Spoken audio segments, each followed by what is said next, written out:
వెళ్తాము అని అంటే కూడా అడ్డుకునేందుకు ప్రయత్నం చేస్తూ అడుగులు వేస్తూ ఉన్న పరిస్థితులు బహుశా ఎప్పుడూ కూడా జరిగి ఉండదు. దేశంలో కూడా ఎప్పుడు బహుశా జరిగి ఉండదు. రాక్షస రాజ్యం అనేది ఇదే. ఆశ్చర్యం ఏమిటంటే తెలుసా, ఈ మాదిరిగా వైఎస్ఆర్సీపీకి సంబంధించిన కార్పొరేటర్లకు, ఈ మాదిరిగా వైఎస్ఆర్సీపీకి సంబంధించిన నాయకులకు, ఈ మాదిరిగా వైఎస్ఆర్సీపీకి సంబంధించిన అనేక మంది శ్రేణులకు ఈ మాదిరిగా నోటీసులు ఇవ్వడం,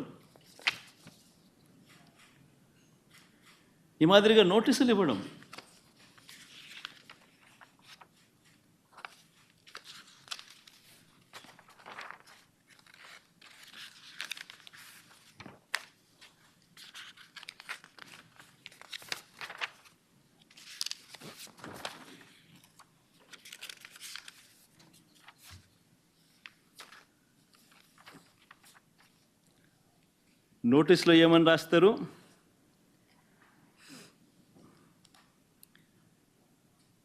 మాజీ ముఖ్యమంత్రి సభ్యులు వైఎస్ జగన్మోహన్ రెడ్డి గారు తిరుమల తిరుపతి సందర్శన ఉన్నందున సదరు కార్యక్రమానికి అనుమతి లేనందున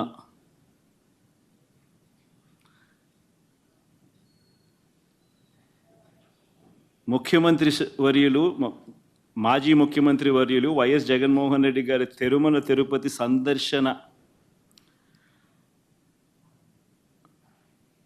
సందర్శనకు సదరు కార్యక్రమానికి అనుమతి లేనందున మీ ఆధ్వర్యంలో కార్యకర్తలతో మరియు మీ సొంత వాహనాలలో బయలుదేరి తిరుపతికి చేరుకొని వారు నిర్వహించే కార్యక్రమంలో పాల్గొంటారని సమాచారం.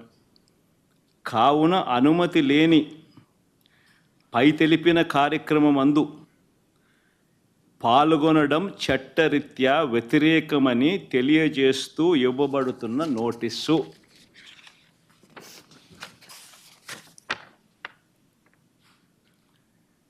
ఒక రాష్ట్ర మాజీ ముఖ్యమంత్రి జగన్మోహన్ రెడ్డి అనే వ్యక్తి,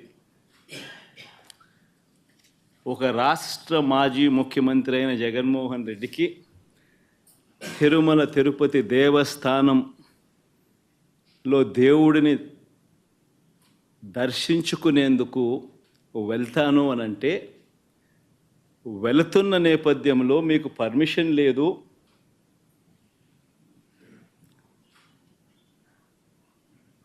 ఆ కార్యక్రమంలో ఎవరు పాలుపంచుకున్నా మీ అందరినీ అరెస్ట్ చేస్తాము అని గుడికి పోవడానికి పోతా ఉంటే నోటీసులు ఇస్తూ ఉన్నారు. నిజంగా ఆలోచన చేయమని అడుగుతా ఉన్నా. ఏ ప్రపంచంలో ఉండం? రాక్షస రాజ్యం కాదా ఇదని అడుగుతా ఉన్నా.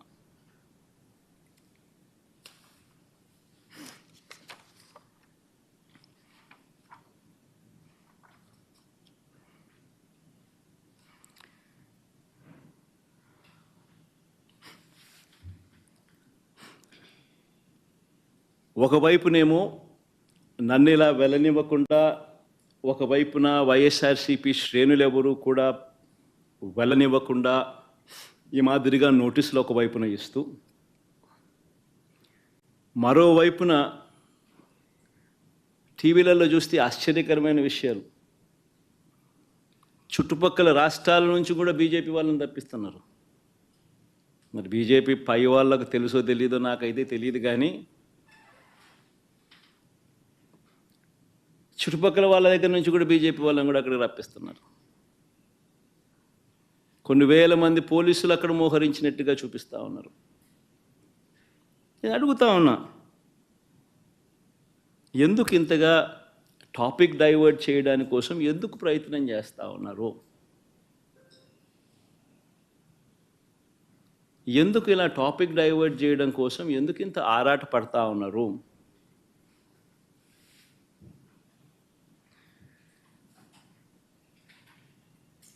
గమనించినట్లయితే తిరుపతి లడ్డూల విషయంలో తాను చెప్పినవన్నీ, చంద్రబాబు చెప్పినవన్నీ అబద్ధాలు అని ఒక్కొక్కటిగా రుజువవుతూ కనిపిస్తూ ఉన్నాయి.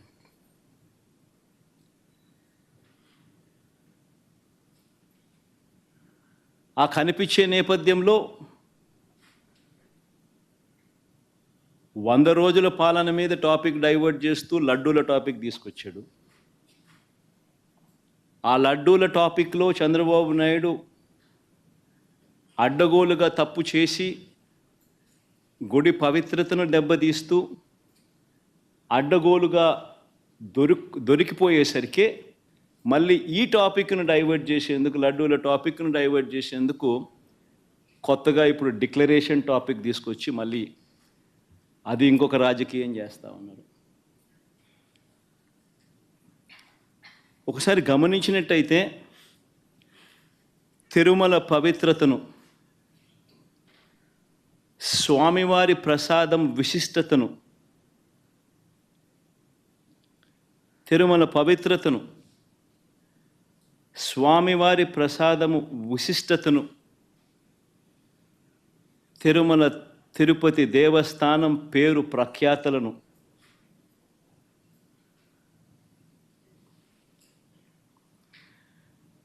రాజకీయ దుర్బుద్ధితో, ఐ రిపీట్ దిస్ వర్డ్, రాజకీయ దుర్బుద్ధితో, జంతువుల కొవ్వుతో లడ్లు తయారీ అయినట్టుగా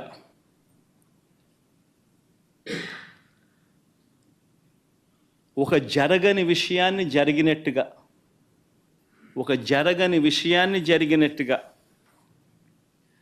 ఆ కల్తీ ప్రసాదాన్ని భక్తులు తిన్నట్టుగా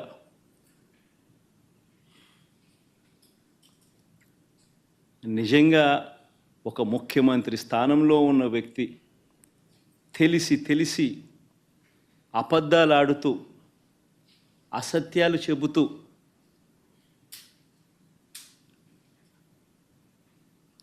స్వామివారి పేరు ప్రఖ్యాతలను, తిరుపతి లడ్డు విశిష్టతను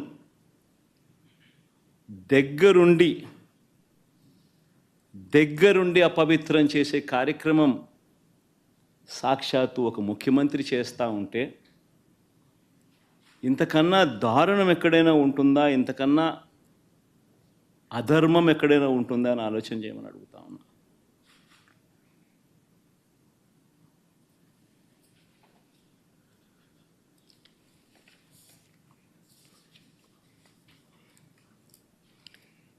ఒకసారి వీటికి సంబంధించిన విషయాలు మరొక్కసారి పునరుద్ఘాటిస్తా. ఏ రకంగా చంద్రబాబు నాయుడు గారు అనే వ్యక్తి ఏ రకంగా తాను అబద్ధాలు చెబుతూ అబద్ధాలకు ఏ రకంగా తాను రెక్కలు కట్టాడు అన్న విషయాలను మరొక్కసారి మీ అందరికీ కూడా ఆధారాలతో సహా చూపిస్తా. రాష్ట్ర ప్రజలందరికీ కూడా, రాష్ట్ర ప్రజలే కాదు దేశ ప్రజలందరూ కూడా ఈ దారుణాన్ని ఒకసారి చూడమని చెప్పి విజ్ఞప్తి చేస్తూ ఉన్నా. ఒకసారి గమనించినట్టయితే మామూలుగా ఈ టెండర్ల ప్రక్రియ, మామూలుగా ఈ తిరుపతి లడ్డుకు సంబంధించిన ఇవి కొనుగోలు చేసే నెయ్యి కానీ, ఈ పదార్థాలు కానీ కొనుగోలు చేసే ఈ కార్యక్రమం 6 నెలలకు ఒకసారి జరుగుతూ ఉంటుంది. తిరుపతిలో నెయ్యి కొనుగోలు చేసే కార్యక్రమం ప్రతి 6 నెలలకు ఒకసారి రొటీన్గా జరిగే కార్యక్రమం. దీనికి సంబంధించి దశాబ్దాలుగా జరుగుతూ ఉన్న కార్యక్రమం ఇది. ఇదేదో కొత్తగా ఒకరి వల్ల ఇప్పుడు జరుగుతూ ఉన్న కార్యక్రమం కాదు ఇది. 6 నెలలకు ఒకసారి ఈ టెండర్లు పిలుస్తారు. 6 నెలలకు ఒకసారి ఈ టెండర్ల ద్వారా ఎవరైనా కూడా క్వాలిఫై అయితే ఎవరైనా కూడా పార్టిసిపేట్ చేయొచ్చు. ఈ క్వాలిఫికేషన్ క్రైటీరియా కూడా ఇప్పుడు ఏదో కొత్తగా పెట్టినవి అంతకన్నా కాదు. ఇవన్నీ రొటీన్గా దశాబ్దాలుగా జరుగుతూ ఉండేటివి. తిరుపతి లడ్డు అంటే విశిష్టత ఉంది. అలా తిరుపతి లడ్డు అని అంటే నా చిన్నప్పటి నుంచి కూడా తిరుపతి లడ్డు అని అంటే ఒక విశిష్టతగా దాన్ని చూసే పరిస్థితి. దాంట్లో ఉన్న టేస్టు వేరే లడ్లలో ఉండని టేస్ట్. ఇది మనందరికీ కూడా చిన్నతనం నుంచి మనం అంతా కూడా చూస్తూనే ఉన్నాం. దశాబ్దాలుగా ఈ ప్రక్రియ జరుగుతూ ఉంది తిరుపతిలో. అలాంటి ఈ ప్రక్రియ ఒకసారి గమనించినట్లయితే అదే ప్రక్రియలో భాగంగా ప్రతి 6 నెలలకు ఒకసారి టెండర్లు పిలిచే కార్యక్రమం జరుగుతుంది. టెండర్లలో ఎవరైనా క్వాలిఫై అయిన వాళ్ళు ఎవరైనా పార్టిసిపేట్ చేయొచ్చు. ఆ క్వాలిఫై అయిన వాళ్ళల్లో L1 ఎవరికైతే వస్తుందో, తక్కువ రేటు ఎవరైతే కోట్ చేస్తారో వాళ్ళకు న్యాచురల్గా టీటీడీ బోర్డు టెండర్ను అప్రూవ్ చేస్తుంది. ఇది ఒక రొటీన్ ప్రక్రియ. దీంట్లో గవర్నమెంట్కి సంబంధమే ఉండదు వాస్తవం చెప్పాలంటే. టీటీడీ బోర్డు అన్నది కూడా ఒక ప్రసిద్ధికాంచిన బోర్డు. మామూలుగా దాంట్లో బోర్డులో సభ్యులు కూడా దేశం మొత్తం నుంచి కూడా దాంట్లో సభ్యత్వం తీసుకుంటారు. కేంద్ర మంత్రులు రికమెండేషన్ చేస్తారు టీటీడీ బోర్డుకు సంబంధించిన బోర్డు మెంబర్స్ను. చుట్టుపక్కల రాష్ట్రాల ముఖ్యమంత్రులు కూడా రికమెండ్ చేస్తారు టీటీడీ బోర్డుకు సంబంధించిన బోర్డు సభ్యత్వం కోసం. అంటే వాళ్ళ రాష్ట్రాలలో వాళ్ళు విశిష్టత ఉన్న వ్యక్తులనుగా భావించిన వాళ్ళను వాళ్ళు రికమెండ్ చేస్తారు. అటువంటి కూర్పుతో కూడిన టీటీడీ బోర్డు అది. అక్కడ ఉన్న వాళ్ళు ఎవరు కూడా తప్పు చేయాలనుకున్నా కూడా తప్పు చేయలేని పారదర్శక పద్ధతిలో టీటీడీలో ఓవర్ ది డికేడ్స్ సిస్టమ్స్ అన్నీ ఇవాల్వ్ అయి ఉన్నాయి. అక్కడ వచ్చే వాళ్ళు కూడా బోర్డు మెంబర్స్ కూడా ప్రసిద్ధిగాంచిన వ్యక్తులు. పారదర్శక విధానంతో దేవునికి ఇంకా ఎలా చేస్తే మంచి, దేవునికి ఇంకా మంచి చేయాలి అని తాపత్రయంతో అక్కడ బోర్డు మెంబర్స్గా వాళ్ళు కూర్చొని నిర్ణయాలు తీసుకుంటారు. ఇవన్నీ నేను చెప్పేటివన్నీ ఏదైతే చెప్తా ఉన్నామో ఇవన్నీ కూడా మనందరికీ తెలిసిన విషయాలే, వాస్తవాలు.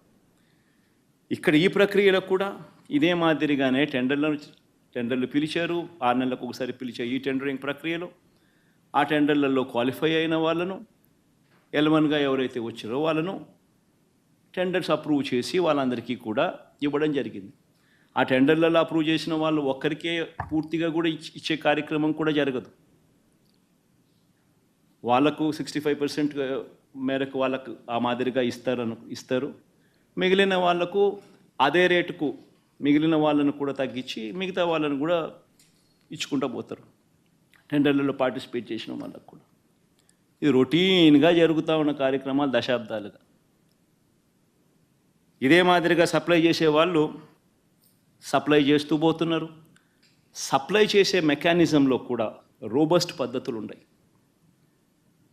ఎవరైతే క్వాలిఫై అవుతారో వాళ్ళు సప్లై చేసే ప్రతి ట్యాంకర్తో పాటు NABL సర్టిఫైడ్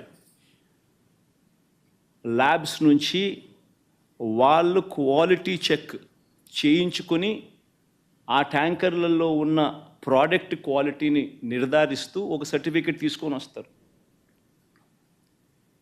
వచ్చిన తర్వాత ఆ ట్యాంకర్ ఆ సర్టిఫికెట్తో వచ్చిన తర్వాత కూడా తిరుమల తిరుపతి దేవస్థానంలో మళ్ళీ 3 టెస్టులు 3 శాంపుల్స్ చేస్తారు ప్రతి ట్యాంకర్కు. This is a protocol, mandatory protocol ఇది. ఆ 3 టెస్టులు పాస్ అయితేనే ఏ వెహికల్ అయినా కూడా ముందుకు పోనిస్తారు. ఆ 3 టెస్టులలో ఏ టెస్ట్ ఫెయిల్ అయినా కూడా అసలు వెహికల్ ముందుకు కూడా పోదు, తిరిగి వెనక్కి పంపించేస్తారు.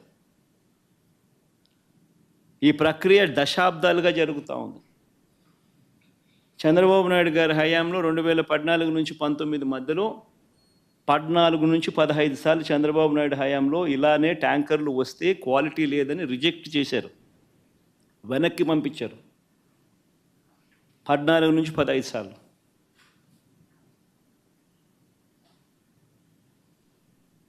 మంచిది. ఒక రోబస్ట్ ప్రక్రియ అన్నది ఒకటి ఉంది. తప్పులు ఎవడైనా చేయాలనుకుంటే తప్పులు చేసే అవకాశం లేని ఒక గొప్ప ప్రక్రియ ఒకటి తిరుపతిలో ప్రాక్టీస్లో ఉంది. సిమిలర్గా 2019 నుంచి 24 మధ్య వైఎస్ఆర్సీపీ రెజ్యూమ్లో కూడా 18 సార్లు ఇదే మాదిరిగానే రిజెక్ట్ చేసి వెనక్కి పంపించారు. ఇవి నేను చెప్పినటివన్నీ కూడా అక్షర సత్యాలు. ఒక గొప్ప ప్రాక్టీస్ ఒకటి ఉంది, ఒక గొప్ప ప్రొసీజర్ ఉంది. ఏ కారణాల చేతైనా కూడా, ఏ శాంపుల్ అయినా కూడా, ఏ ట్యాంకర్ అయినా కూడా రిజెక్ట్ అయిపోతే ముందుకు కూడా పోదు, వెనక్కి పంపించేస్తారు. మరి అలాంటి పరిస్థితి ఇక్కడ కూడా జరిగింది. చంద్రబాబు నాయుడు గారు ముఖ్యమంత్రి అయిన తర్వాత ఈ టెండర్లలో సప్లై స్టార్ట్ అయింది. ఇప్పుడు వీళ్ళు టీటీడీ బోర్డు కూడా వీళ్ళైతే ఏదైతే ఫైనలైజ్ చేసినారో ఆ బోర్డు ఫైనలైజ్ చేసిన, అప్రూవ్ చేసిన వాళ్ళు ఎప్పటి నుంచి సప్లై చేశారు? జూన్ 12వ తారీఖు నుంచి వాళ్ళు సప్లై చేశారు. అంటే అప్పటికి చంద్రబాబు నాయుడు గారి ప్రభుత్వం వచ్చింది. వచ్చిన తర్వాత ఈ సప్లైలు మొదలయ్యాయి. మొదలైన ఈ సప్లైలలో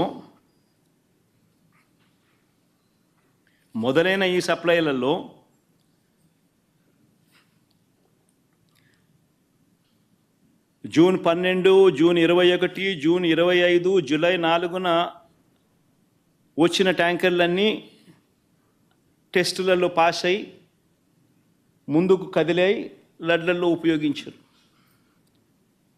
జూలై 6న 2 ట్యాంకర్లు, జూలై 12న ఇంకో 2 ట్యాంకర్లు రావడము, ఈ 4 ట్యాంకర్లలో ఏదైతే వచ్చాయో అవి టెస్టులు ఫెయిల్ అయినాయి. ఈ టెస్టులు ఫెయిల్ అయితే మామూలుగా వెనక్కి పంపించే కార్యక్రమం జరిగింది.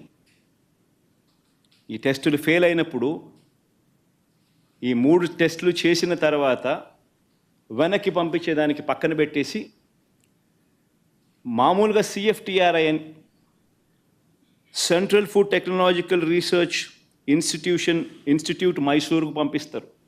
డౌట్లు ఇంకా ఫర్దర్గా ఏమైనా ఒక్కొక్కసారి ర్యాండమ్గా కూడా పంపిస్తూ ఉంటారు. ఫర్దర్గా ఏదైనా వెరిఫై చేసేదానికేనే కదా. కానీ ఇక్కడ మాత్రం గుజరాత్కు పంపించారు NDDB. ఫస్ట్ టైం TTDలో జరిగిన ఘటన ఇది. NDDB was brought into the picture for the first time.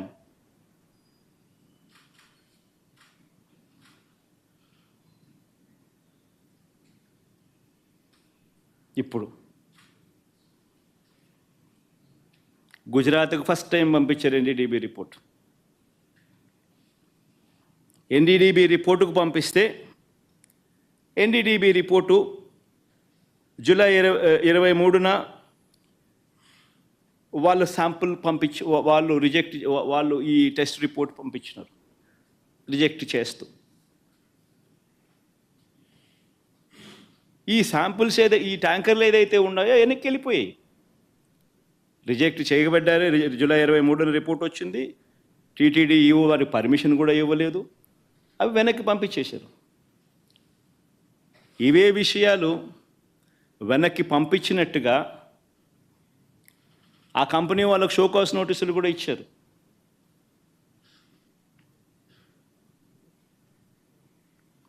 మీ ట్యాంకర్లు మీకు వెనక్కి పంపించేసేస్తున్నాం, పంపించడంతో పాటు మీకు షోకాస్ నోటీస్ కూడా ఇస్తున్నాము అని చెప్పి కూడా ఇచ్చారు. సో నేను అడుగుతా ఉన్నా, వాడని మెటీరియల్, వాడని నెయ్యి క్లియర్గా వాడని నెయ్యి అని చెప్పి క్లియర్గా తెలుస్తూ ఉన్నా. ఆ నెయ్యి వాడకంలో వాడలేదు అని తెలుస్తూ ఉన్నా. చంద్రబాబు నాయుడు గారు ఉద్దేశపూర్వకంగా ఎందుకు ఆ నెయ్యి వాడారు అని 2 నెలల తర్వాత సెప్టెంబర్ 18వ తారీఖున ఎందుకు అన్నాడు?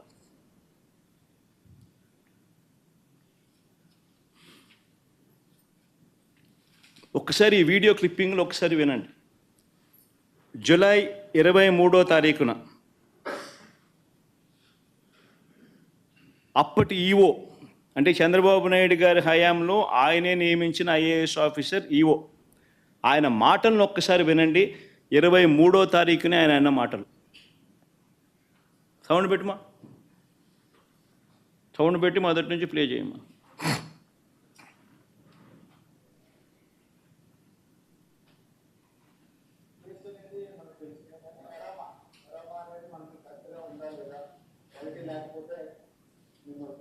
చర్యలు తీసుకుంటారు. కొందరు మేనేజ్మెంట్ వాళ్ళు వచ్చారు, ఒక్కొక్కరు మాట్లాడుతుంటారు. చెప్పిన తర్వాత కొంతమంది ఇంప్రూవ్ చేశారు. ఆ శాంపుల్స్లో అడల్టరేషన్ ఉందని తెలియదు. అడల్టరేషన్ ఏం అడల్టరేషన్ ఉందంటే వెజిటబుల్ ఫ్యాట్స్. వెజిటబుల్ ఫ్యాట్స్ అంటే వనస్పతి అంటాం కదా, వెజిటబుల్ బియ్య వనస్పతి అది తెలిసిందని తెలిసింది. ఆ సప్లైకి బ్లాక్ లిస్ట్ చేయడానికి షోకాల్ నోటీస్ ఇవ్వడం జరిగింది. ఈ టెండర్ ట్యాంకర్స్ కూడా 2 ట్యాంకర్స్ ఉన్నాయి. ఆ 2 ట్యాంకర్స్ కూడా రిజెక్ట్ చేయడం జరిగింది. ఆ 2 ట్యాంకర్లను కూడా రిజెక్ట్ చేయడం జరిగింది. షోకాస్ నోటీస్ ఇవ్వడం జరిగింది. వనస్పతి ఆయిల్ అడల్టరేషన్ చేసినారని కూడా ఆయన అన్నాడు. మరి క్లియర్ కట్గా 23వ తారీఖునే, జూలై 23వ తారీఖునే ఈఓ వెరీ క్లియర్గా వాడకంలోకి ఇది తీసుకొని రాలేదు అని చెప్పి ఇంత క్రిస్టల్ క్లియర్గా చెప్పినా కూడా 2 నెలల తర్వాత సెప్టెంబర్ 18వ తారీఖున చంద్రబాబు నాయుడు గారు అనే వ్యక్తి అన్నీ తెలిసి తాను ఏ రకంగా అబద్ధాలు ఆడాడో వినండి ఒకసారి. దగ్గర పెట్టే ప్రసాదం అపవిత్రం చేసే విధంగా బాధేస్తుంది. నాసి రకమైన ఇంగ్రీడియంట్సే కాకుండా ఎనిమల్ ఫ్యాట్ కూడా వాడారు. ఏది గీకు బదులు గీకి బదులు యానిమల్ ఫ్యాట్ కూడా వాడారని, లడ్లు తయారయ్యాయని, భక్తులకు పంచారని, భక్తులు తిన్నారని ఏకంగా సాక్షాత్తు ఒక ముఖ్యమంత్రి అన్నీ తెలిసిన వ్యక్తి అబద్ధాలు ఆడడం. మళ్ళీ సెప్టెంబర్ 20వ తారీఖున ఈఓ మళ్ళీ ఇచ్చిన ఇంటర్వ్యూ. చంద్రబాబు నాయుడు గారు 18వ తారీఖున తాను ఈ మాటలు మాట్లాడితే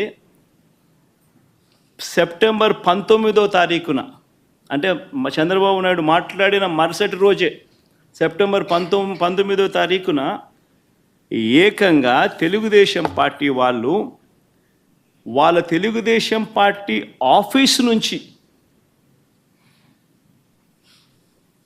ఈ ఎన్డీడీబీ గుజరాత్ నుంచి తెప్పించిన ఈ కాన్ఫిడెన్షియల్ రిపోర్టును రిలీజ్ చేస్తారు తెలుగుదేశం పార్టీ ఆఫీస్ నుంచి సెప్టెంబర్ 19వ తారీఖున. అంటే చంద్రబాబు నాయుడు 18వ తారీఖున మాట్లాడతాడు అబద్ధాలు వల్ల వేస్తూ. సెప్టెంబర్ 19వ తారీఖున అంటే మరుసటి రోజు తెలుగుదేశం పార్టీ ఆఫీస్లో నుంచి ఈ రిపోర్ట్ రిలీజ్ చేస్తారు. ఈ ఎన్డీడీబీ రిపోర్ట్, గుజరాత్ నుంచి వచ్చిన ఈ కాన్ఫిడెన్షియల్ రిపోర్టును తెలుగుదేశం పార్టీ ఆఫీస్ రిలీజ్ చేస్తుంది. చేసిన తర్వాత మళ్ళీ 20వ తారీఖున టీటీడీ ఈఓ తాను ప్రెస్లో మాట్లాడుతూ తానేమన్నాడో ఒక్కసారి విందాం. Four tankers have been kept aside, and then they were kept aside so that they can be used when the reports come clear. But the reports unfortunately didn't come clear, and we rejected, we sent it, and then we stopped from that supply. 20వ తారీఖున మళ్ళీ reconfirm చేశాడు EO. ట్యాంకర్లలో వచ్చిన నెయ్యిని మేము వాడలేదు. ఆ reports సరిగ్గా రాని నేపథ్యంలో ఆ రిపోర్ట్స్ను ఆధారంగా ఆ ట్యాంకర్లను వెనక్కి పంపించేశాము అని మళ్ళీ రీటరేట్ చేసినాడు. మరొక్కసారి మళ్ళీ ధృవీకరించాడు ఈఓ. ఇవ్వడమే కాక అఫీషియల్గా సెప్టెంబర్ 22వ తారీఖున 20వ తారీఖున ఆ మాట చెప్పాడు. 22వ తారీఖున ఏకంగా ఈఓ తాను సంతకం చేసి ఇది ఈఓ సంతకం.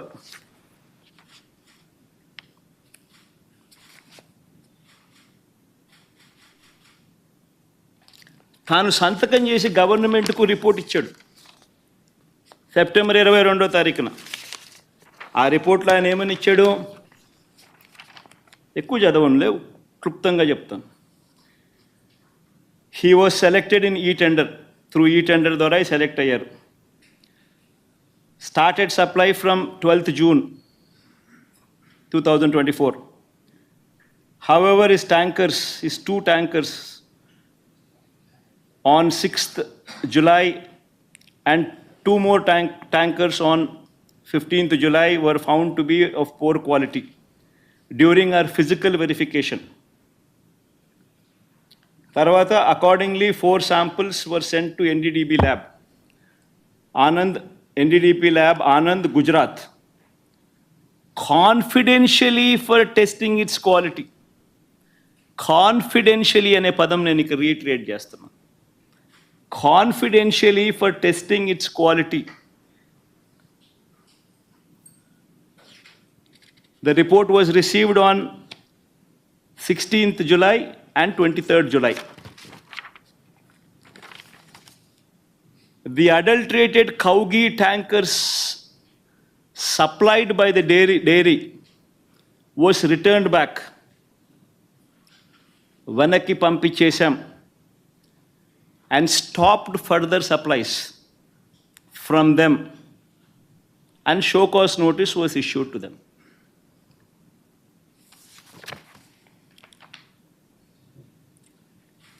నేను అడుగుతా ఉన్నా, confidential report Telugu Desam party office September 19వ తారీఖున 2 నెలల తర్వాత తెలుగుదేశం పార్టీ ఆఫీస్ నుంచి రిలీజ్ చేస్తారు. ఈ గుజరాత్ నుంచి వచ్చిన ఈ ఎన్డీడీబీ రిపోర్ట్.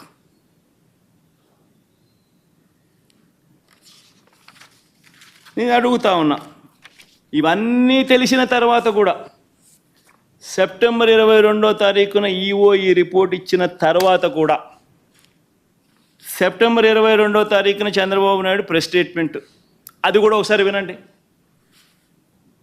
ఇక్కడికి వచ్చినప్పుడు 4 ట్యాంకర్స్, అప్పటికే 4 ట్యాంకర్స్ వచ్చేసి దాన్ని వాడారు. అంటే చంద్రబాబు నాయుడు ఇంత రిపోర్ట్ వచ్చిన తర్వాత, ఈఓ ఇన్నిసార్లు స్టేట్మెంట్ ఇచ్చిన తర్వాత, ఇంత చెప్పిన తర్వాత కూడా 22వ తారీఖున చంద్రబాబు నాయుడు మళ్ళా ప్రెస్ మీట్ పెట్టి ట్యాంకర్లు వచ్చేసాయి, దాన్ని వాడేశారు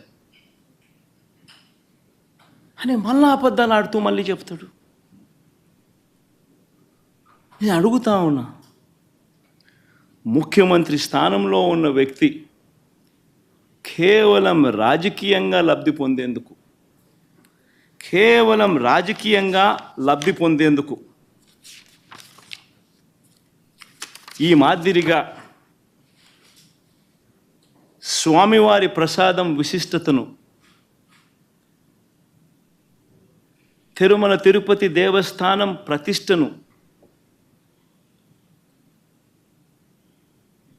వెంకటేశ్వర స్వామి ప్రసాదానికి సంబంధించిన పేరు ప్రఖ్యాతలను ఈ మాదిరిగా అబద్ధాలతో తగ్గించడం, కుట్రపూరితంగా అబద్ధాలతో తగ్గించడం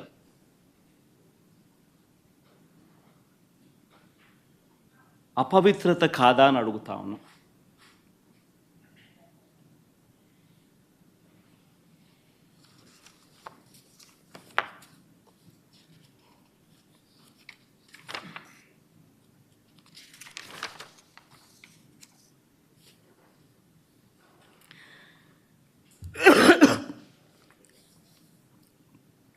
నా ఎన్డీడీబీ రిపోర్ట్ ఉందమ్మా.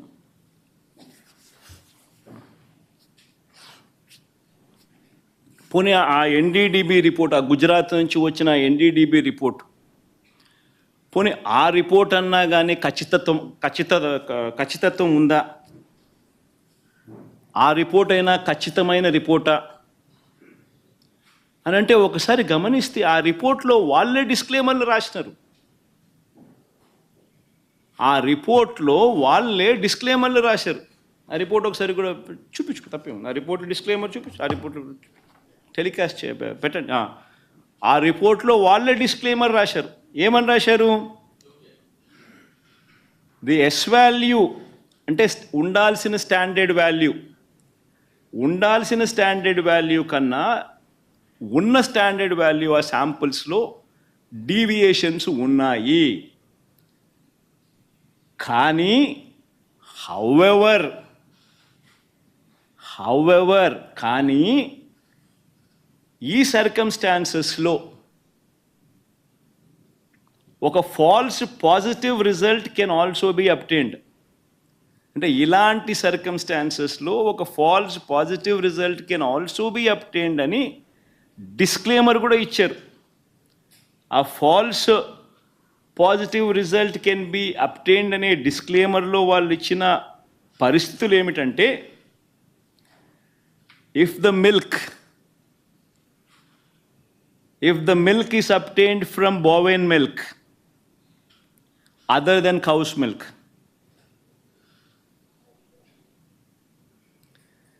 if the milk is obtained from cows which received an exceptionally high feeding of pure vegetable oils such as repressed oil, cotton or palm oil, etc.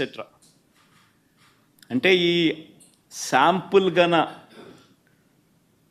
ఆవుల దగ్గర నుంచి ఆ ఆవులు high feeding of pure vegetable oils such as repressed oil, cotton, palm oil ఇటువంటివి తిన్న పరిస్థితులు ఆ ఆవులో ఉంటే ఈ రిపోర్ట్లు ఈ మాదిరిగా రావచ్చు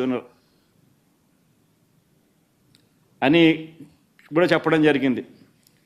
ఆర్ ఇటువంటి రిపోర్టు ఏదైనా cow suffering from serious under feeding, అంటే ఒక ఆవు అండర్ ఫీడింగ్లో ఉన్నప్పుడు, సరిగ్గా తిండి తిననప్పుడు, ఆ ఆవులో నుంచి పాలు తీసినప్పుడు కూడా ఇలాంటి రిజల్ట్సే వస్తాయంట.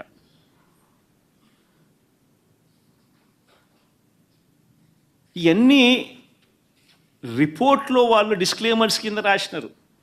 ఇదేదో ఖచ్చితమైన రిపోర్టా అంటే అది కాదు. మరి ఇవన్నీ తెలిసి చంద్రబాబు నాయుడు కావాలని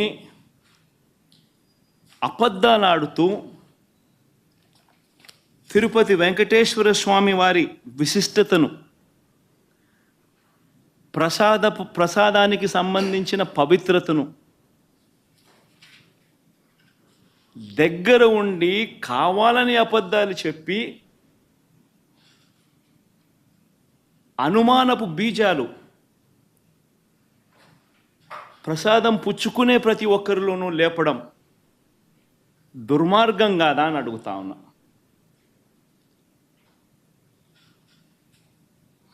అపవిత్రం కాదా అని అడుగుతా ఉన్నా.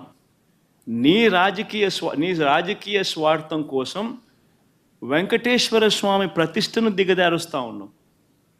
నీ రాజకీయ స్వార్థం కోసం వెంకటేశ్వర స్వామి ప్రసాదానికి సంబంధించిన విశిష్టతను దిగజారుస్తూ ఉన్నావు. జరగనిది జరిగినట్టుగా, అనిమల్ ఫ్యాట్తో తయారు చేసినట్టుగా ఒక అబద్ధాన్ని ప్రచారం చేస్తూ ఉన్నావు.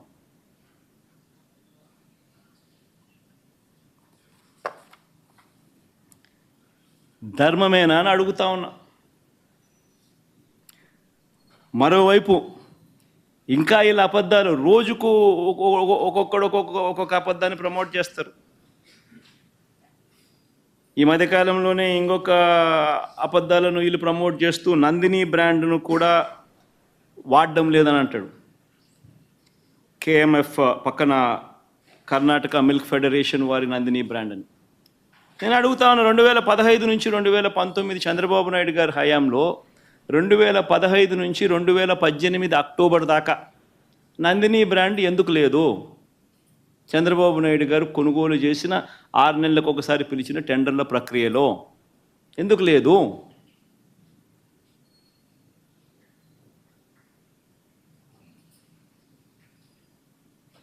నందిని వాళ్ళు కూడా అప్పుడప్పుడు పార్టిసిపేట్ చేస్తారు, అప్పుడప్పుడు పార్టిసిపేట్ చేయరు. మన హయాంలో కూడా 2019 తర్వాత మన హయాంలో కూడా నందిని వాళ్ళు అప్పుడప్పుడు పార్టిసిపేట్ చేశారు.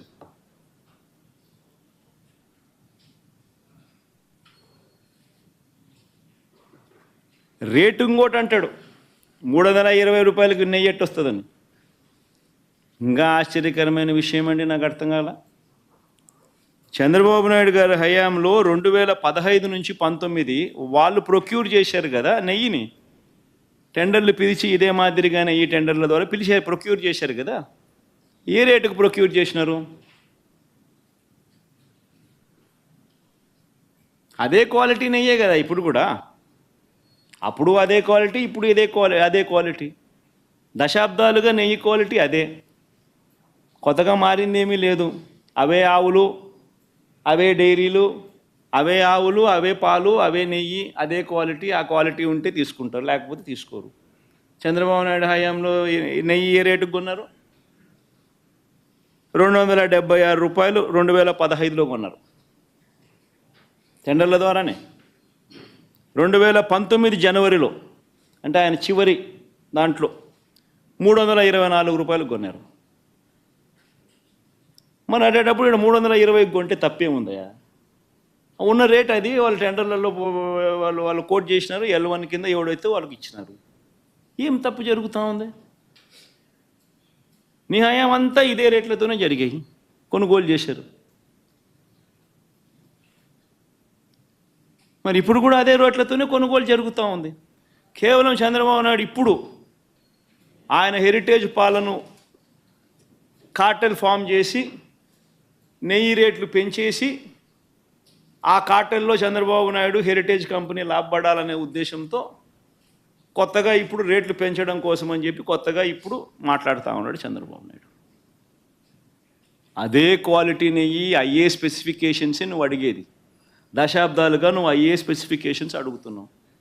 అవే స్పెసిఫికేషన్స్ అప్పుడు అడుగుతున్నావు, అవే స్పెసిఫికేషన్స్ ఇప్పుడు అడుగుతున్నావు. అదే క్వాలిటీ అప్పుడు అడుగుతున్నావు, అదే క్వాలిటీ ఇప్పుడు అడుగుతున్నావు.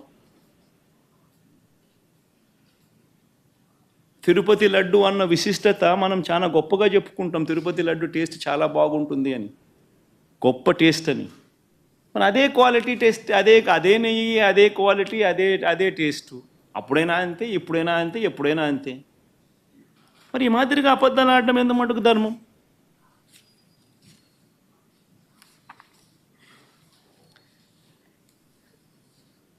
చంద్రబాబు గారి పాపాలు నిజంగా ఒక్కొక్కటిగా కూడా బయటకు వస్తూ ఉన్న నేపథ్యంలో ప్రజలందరూ కూడా చంద్రబాబు నాయుడు గారిని వేలెత్తి చూపించే కార్యక్రమం జరుగుతూ ఉన్న నేపథ్యంలో చంద్రబాబు నాయుడు గారు ఈ మధ్యకాలంలోనే లడ్డూ టాపిక్లో చంద్రబాబు గారు ఎప్పుడైతే ఈ మాదిరిగా చంద్రబాబు నాయుడు గారు ప్రజలు చంద్రబాబు నాయుడు గారు చేసిన తప్పును ఎప్పుడైతే తప్పులు పట్టడం మొదలుపెట్టారో, ప్రజలకు ఎప్పుడైతే వాస్తవాలు తెలియడం మొదలెట్టాయో, అప్పుడు ఈ పెద్ద మనిషి ఏం చేస్తాడు? టాపిక్ డైవర్ట్ చేయడం చేస్తూ ఏమంటాడు? టాపిక్ డైవర్ట్ చేయడం కోసం ఏమంటాడు? డిక్లరేషన్ సర్టిఫికేట్ అంటే. ఇప్పుడు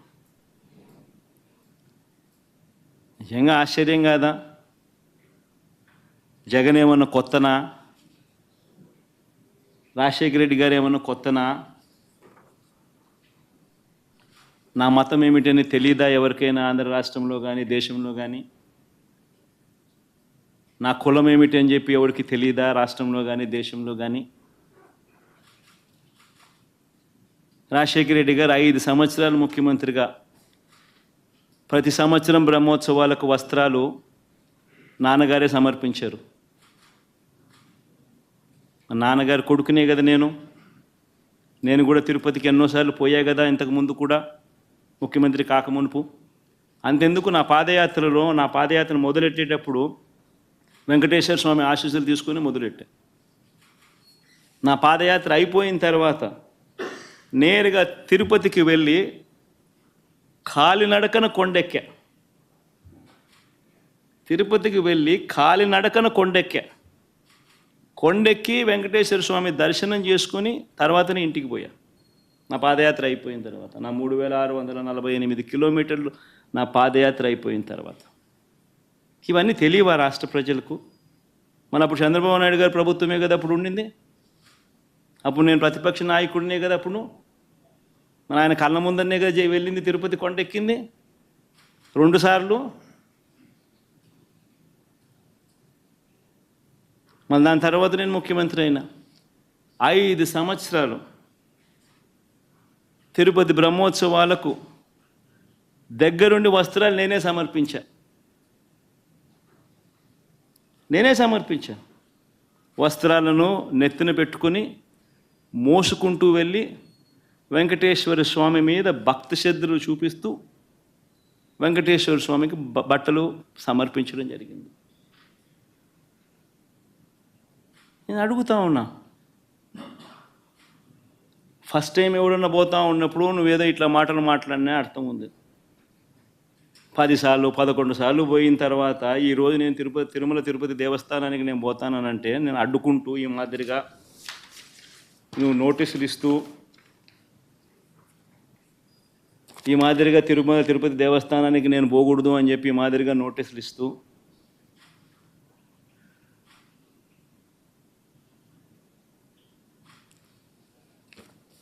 ఈ మాదిరిగా మా ఎమ్మెల్యేలకు మా కార్పొరేటర్లకు అందరికీ కూడా ఈ మాదిరిగా నోటీసులు పంపుతూ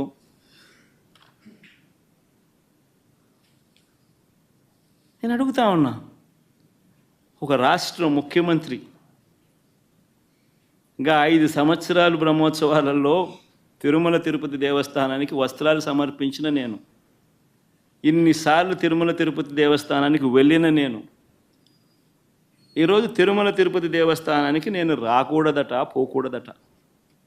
కారణం ఏమిటంటే నా మతమట. నేను అడుగుతా ఉన్నా, నా మతం ఏమిటి అని అడుగుతా ఉన్నారు. అడుగుతా ఉన్నా నా మతం ఏమిటని. అవును, 4 గోడల మధ్య నేను బైబిల్ చదువుతాను, తప్పేముంది? బయటికి పోతే హిందూ సాంప్రదాయాలను నేను అనుసరిస్తాను, గౌరవిస్తాను. బయటికి పోతే ఇస్లాంను అనుసరిస్తాను, గౌరవిస్తాను. బయటికి పోతే సిక్కిజంను అనుసరిస్తాను, సిక్కిజంను నేను గౌరవిస్తాను. నా మతం ఏమిటని అడుగుతా ఉన్నారు. నా మతం మానవత్వం. డిక్లరేషన్లో రాసుకుంటానేమో రాసుకుంటా.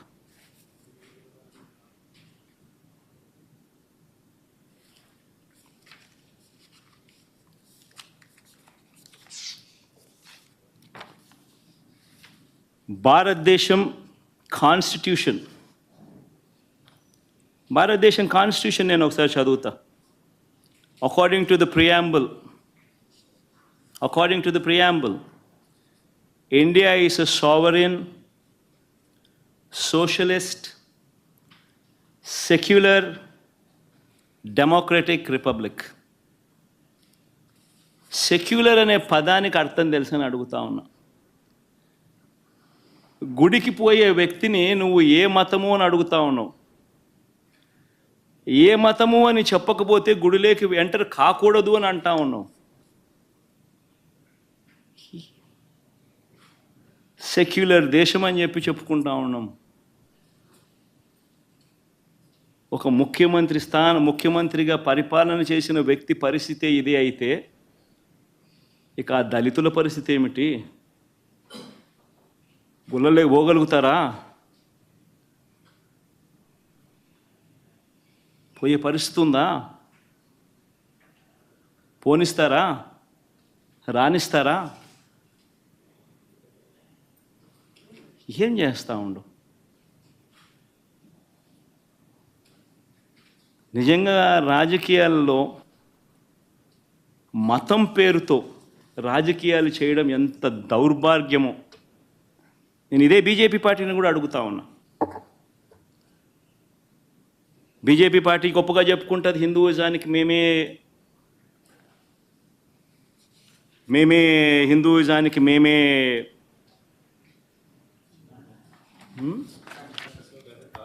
రిప్రజెంటేటివ్స్ని అని చెప్పి చెప్పుకుంటూ ఉంటారు బీజేపీ పార్టీ. నేను ఇదే బీజేపీ పార్టీని అడుగుతా ఉన్నా, మీ కళ్ళ ఎదుటే అయ్యా బీజేపీ పార్టీ మిమ్మల్ని అడుగుతా ఉన్నా, ఈరోజు మీ కళ్ళ ఎదుటే మీ ఎన్డీఏ కూటమిలో భాగంగా ఉన్న వ్యక్తే తిరుపతిలో వెంకటేశ్వర స్వామి విశిష్టతను, తిరుపతి లడ్డు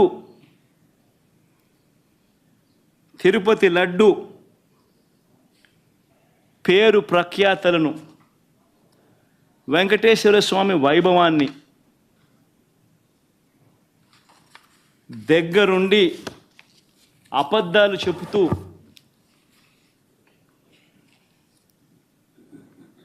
యానిమల్ ఫ్యాట్ వాడకపోయినా కూడా వాడినట్టుగా, లడ్డూలు తయారైనట్టుగా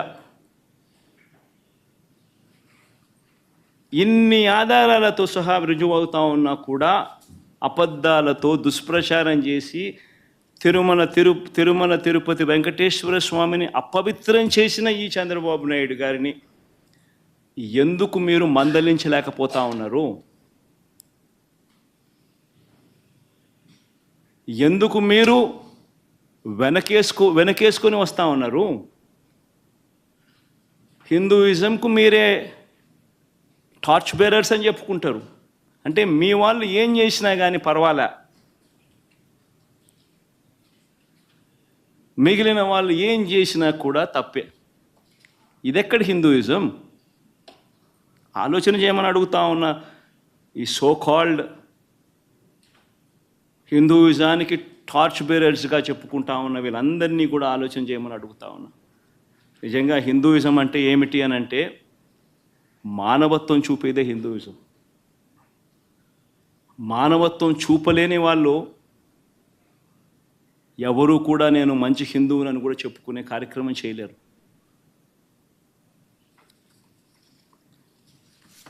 నేను అడుగుతా ఉన్నా, ఇప్పుడు ఈరోజు చంద్రబాబు నాయుడే తప్పు చేస్తాడు, చంద్రబాబు నాయుడే సిట్టు వేస్తాడు. ఇది ఎక్కడి ధర్మమో నాకు అర్థం కావడంలో. ఆయన చెప్పు చేతుల్లో ఉన్న అధికారులతో సిట్ అంటాడు. నేను చెప్పినటువన్నీ కూడా నీకు ఆధారాలతో సహా చూపించా. వాళ్ళ ఈఓ ఐఏఎస్ ఆఫీసర్ వాళ్ళ నియామకం చేసిన ఈఓ అన్న మాటలు, జరిగిన వాస్తవాలు ఏమిటి అని చెప్పి కళ్ళకు కనిపించే విధంగా చెప్పడం జరిగింది. మరి ఇన్ని తప్పులు చేస్తూ ఉన్నా కూడా హిందూ ధర్మం మీద ఈ మాదిరిగా దుష్ప్రచారాలు చేస్తూ రాజకీయాల కోసం హిందూ ధర్మాన్ని వాడుకునే కుతంత్రాలు చేస్తూ ఈ మాదిరిగా రాజకీయాలు చేయడం కరెక్టేనా?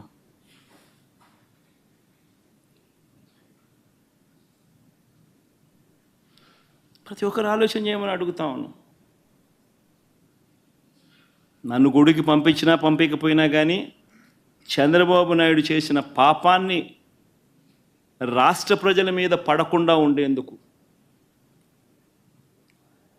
వైఎస్ఆర్సీపీని ప్రేమించే ప్రతి అభిమానికి చెప్తా ఉన్నా, రాష్ట్రం మీద అభిమానం ఉన్న ప్రతి ఒక్కరికి కూడా చెప్తా ఉన్నా, మీ నియోజకవర్గాలలో, మీ ప్రాంతాల్లో, మీ గ్రామాలలో మీరు అక్కడి గుళ్ళల్లోకి వెళ్ళి మీరు పూజలు చేయండి, దేవుణ్ణి అడగండి, దేవుణ్ణి మొక్కండి. చంద్రబాబు నాయుడు తప్పు చేశాడు, మేము కాదు తప్పు చేసింది. చంద్రబాబు నాయుడు తిరుమల తిరుపతి వెంకటేశ్వర స్వామిని తగ్గించినాడు, తిరుమల తిరుపతి ప్రసాదాన్ని విశిష్టతను తగ్గించినాడు, కానీ మేం కాదు తప్పు చేసింది. ఆ దేవుని కోపం ఏదైనా ఉంటే అది చంద్రబాబు నాయుడు వరకే పరిమితం కావాలి తప్ప రాష్ట్రం మీదకి రాకుండా పూజలు చేయమని చెప్పి ప్రతి ఒక్కరిని కూడా కోరుతా ఉన్నా. 4 మాటలు ఇంగ్లీష్లో కూడా మాట్లాడతా.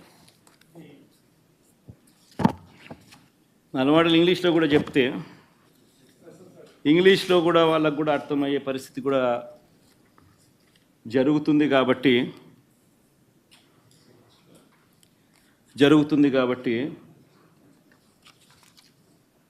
ఇంగ్లీష్లో కూడా ఒకసారి ఈ మాటలన్నీ కూడా జరిగినటువన్నీ కూడా జరగాల్సినటువన్నీ కూడా తెలియాల్సిన అవసరం ఉంది కాబట్టి చెప్తా.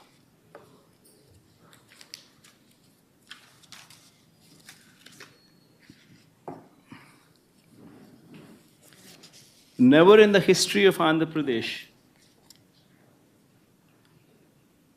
probably never in the history of this country, probably, we have ever witnessed such a situation where you actually have a situation where if somebody were to visit a temple, people have been barred from visiting temple.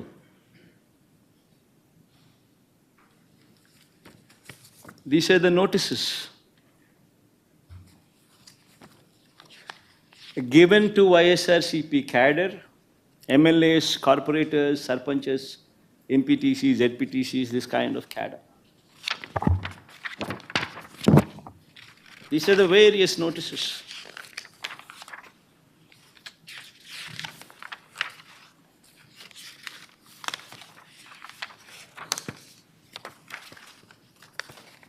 Coming out from various districts.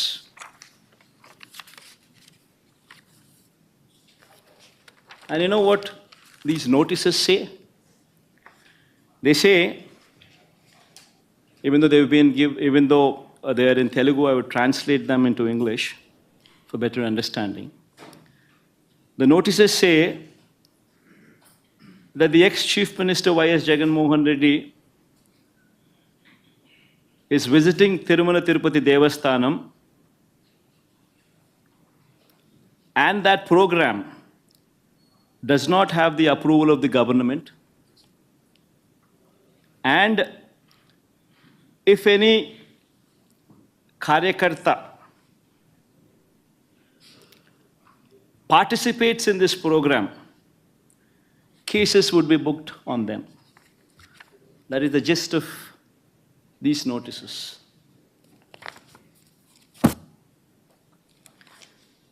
And such kind of notices were given to the YSRCP cadre, MLAs, everybody, corporators, by cops.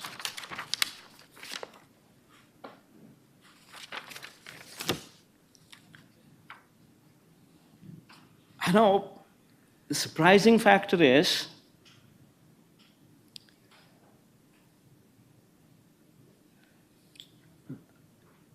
an ex-chief minister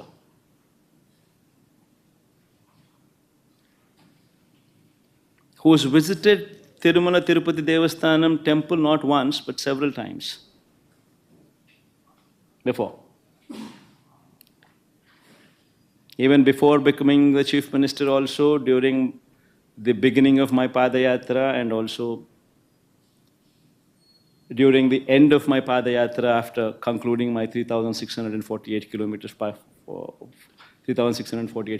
of my Padayatra before I returned home, I walked all the way onto the top. And Chandrababu Naidu was the chief minister then. Several times in the past we visited Tirumala Tirupati Devasthanam, even before I became the chief minister. And after I became the chief minister, every year TTD invited me.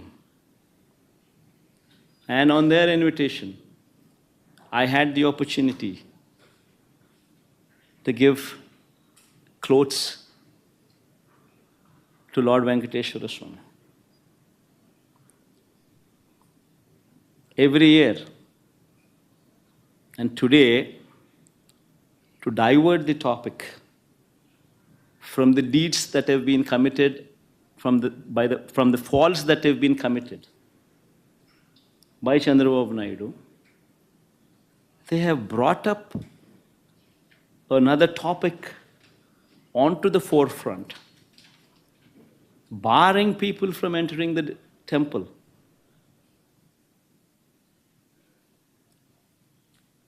In fact, I'd like to say I like everybody to notice these aspects.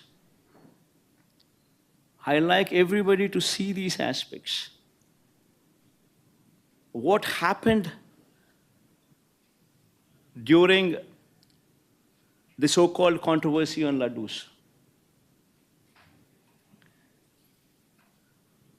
Tirumala Tirupati Devasthanam reputation has been lowered by Chandrababu Naidu.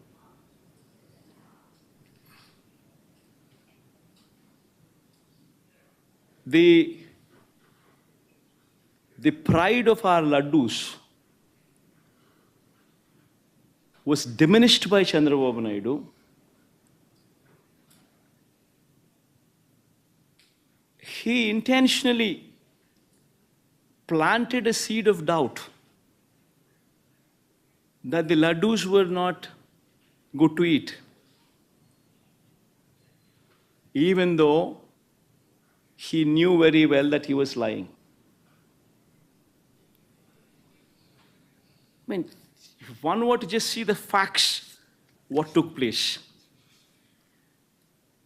See this, the concept of this procurement of material for preparation of laddus or preparation of prasadams is not new. This has been going on for decades.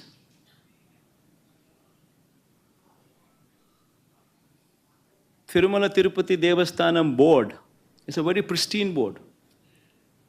You have people from all walks of life, from different states who are board members.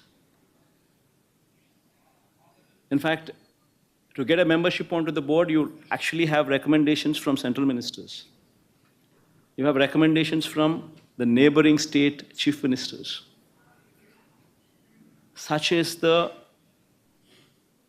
esteemness of this board. Such is the pristine of this board. And these board members work there in a very transparent manner, with the only intent to ensure that whatever they do it for the good of the temple. With that motto in mind, they work. And as far as these tenders are concerned, it's a routine process. Every 6 months, procurement of tender happens. Procurement of these materials to prepare the prasadams or laddus is a routine practice. The government does not get involved. It's an autonomous body. It's the board which takes the decisions. The conditions which are applicable for anybody to be participating in these tenders are also not new. They've been in existence also for decades. The quality of the material, what is asked for, is also been the same for decades. It's a routine process. And during the course of this routine process, which takes place every 6 months, e-tenders have been called for. And based on the e-tenders, people who've quoted L1, people who've quoted the least, people who qualify, people who've participated, people who've quoted the least, automatically gets the tender. And that is approved by the board. This is the normal routine practice. And just not, the process doesn't just stop there. The process is that after they get the tender, it's not just one company alone who once again is going to be participating for the whole of it. The other participants also get 35% of the quota if they were to match the price. So all these people supply ghee and these kind of materials whatsoever are required every 6 months during this course of the tendering process. The process just doesn't stop there. The process is, after they are qualified and given the work order, these people are supposed to supply material, and every tanker that they bring in should be accompanied by NABL approved lab certificates, reiterating the quality of the material that they brought in. It doesn't once again just stop there that they bringing in a certificate which is approved by NABL. After the tanker reaches TTD, Tirumala Tirupati Devasthanam, accompanied with this certificate, after that, the TTD conducts 3 tests. They conduct 3 tests for every tanker. Even if one test were to fail out of the 3, the material is rejected. The tanker is not permitted to go ahead. Forget about the commodities being used in the preparation of laddus or prasadams. It is not even permitted to enter. It is rejected. This is a robust practice which is in existence for decades. Even during the regime of Chandrababu Naidu also, 14 times during 2014 to 19, 14 to 15 times tankers were rejected and sent back. And during our regime, during 2019 to 24 also, 18 times the tankers were rejected and sent back. In fact, this is something to be boasting about, that such is the robust practice which is in prevalence. That even if somebody were to do some mischief, the tanker is not even permitted to enter the premises. It is rejected even before it goes that far. That is the practice in Tirumala Tirupati Devasthanam. Such is the robustness of the testing practice which is prevalent there. And we should be boasting about such practices. Rather than that, rather than boasting, what did Chandrababu Naidu do? What did this chief minister do? I will just play 3 clippings.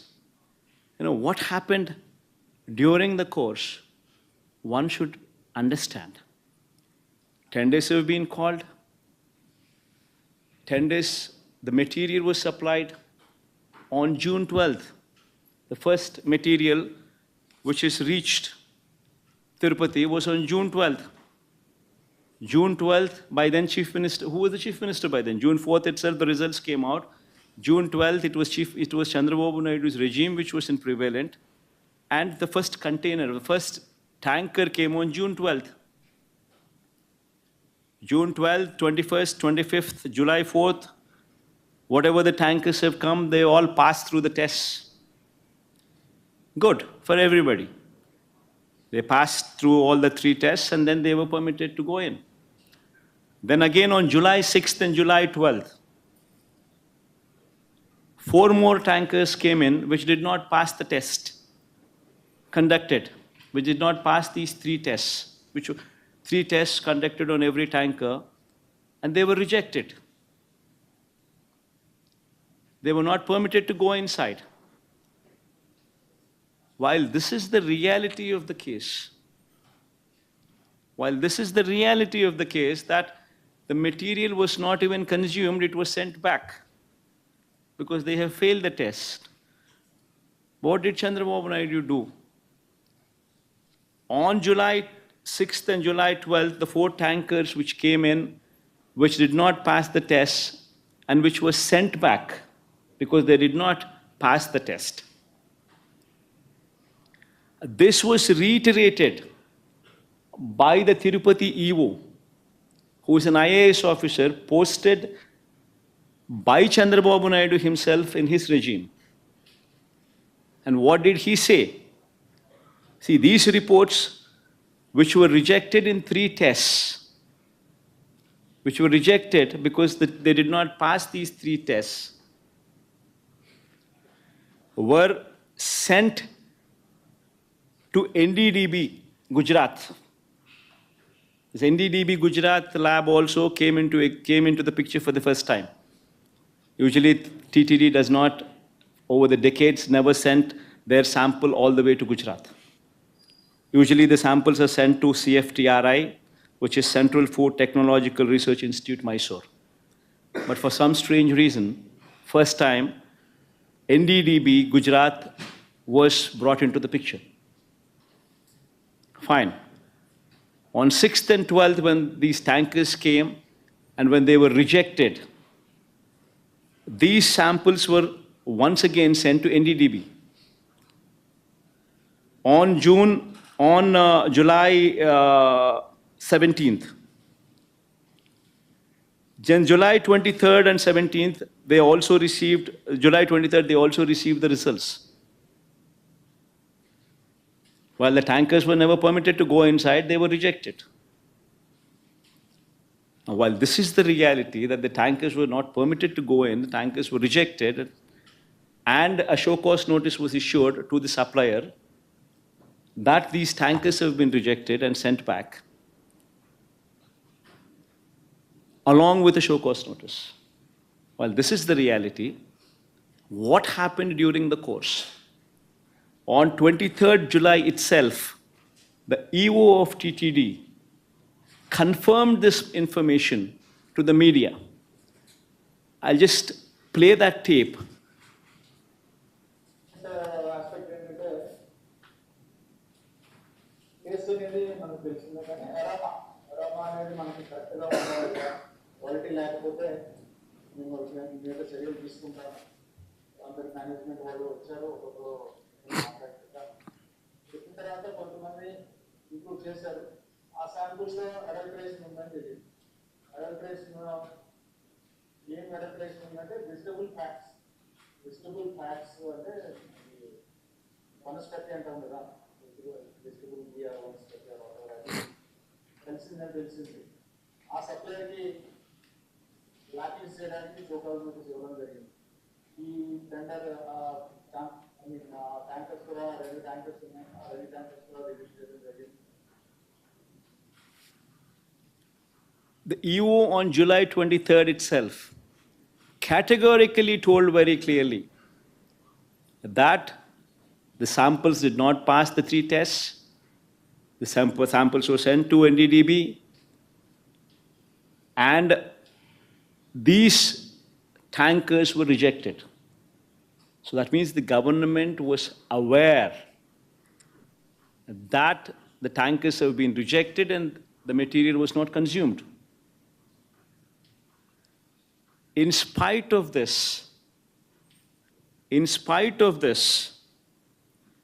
on September 18th,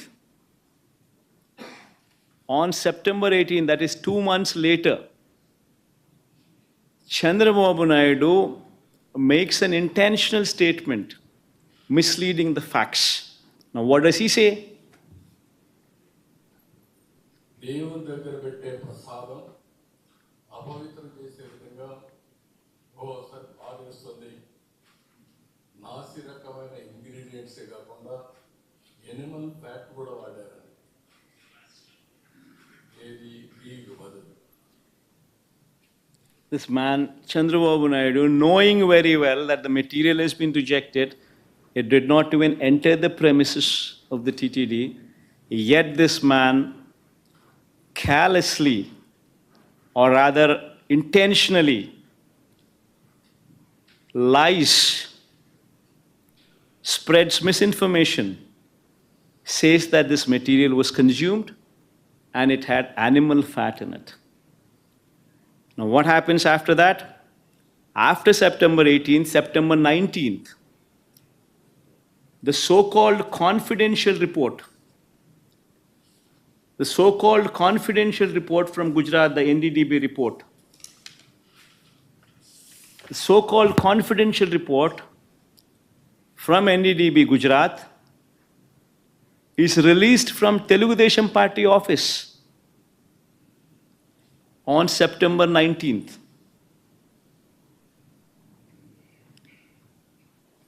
And even in that report, there is a disclaimer which clearly says that this report is not accurate.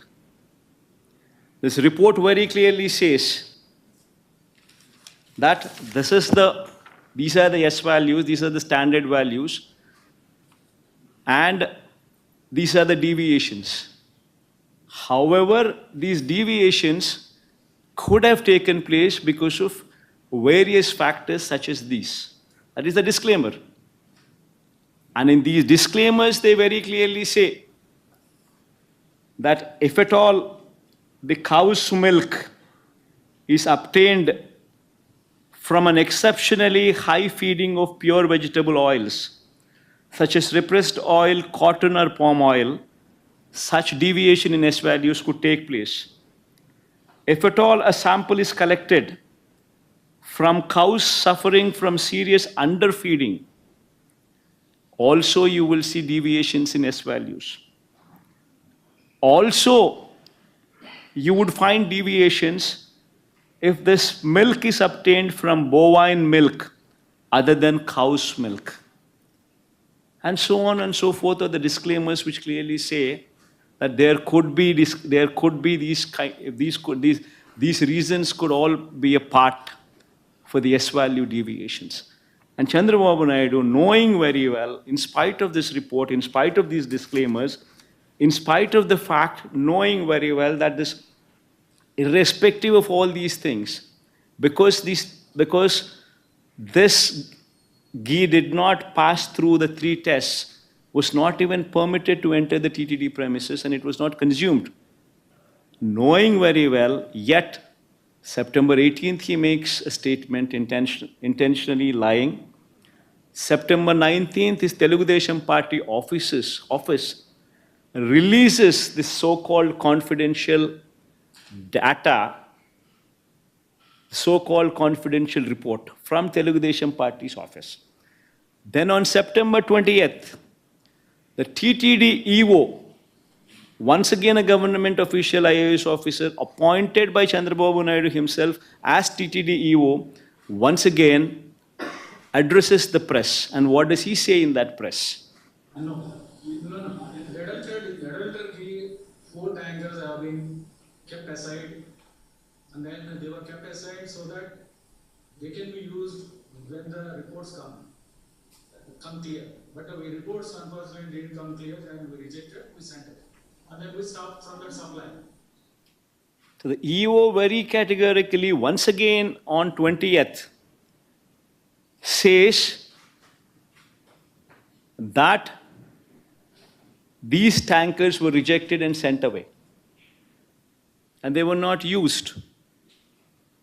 And on 22nd, the TTD EO himself also gives a letter, his report, his findings to the state government. This is the TTD EO signature down beneath. And in that report, what does he say? He says few important things. He says he was selected through e-tender, started supplying from 12th June. However, his 2 tankers on 6th July and 2 more tankers on 15th July were found to be of poor quality during physical verification. Accordingly, all the 4 samples were sent to NDDB lab, Anand, Gujarat, confidentially, I repeat this word confidentially for testing its quality. Confidentially.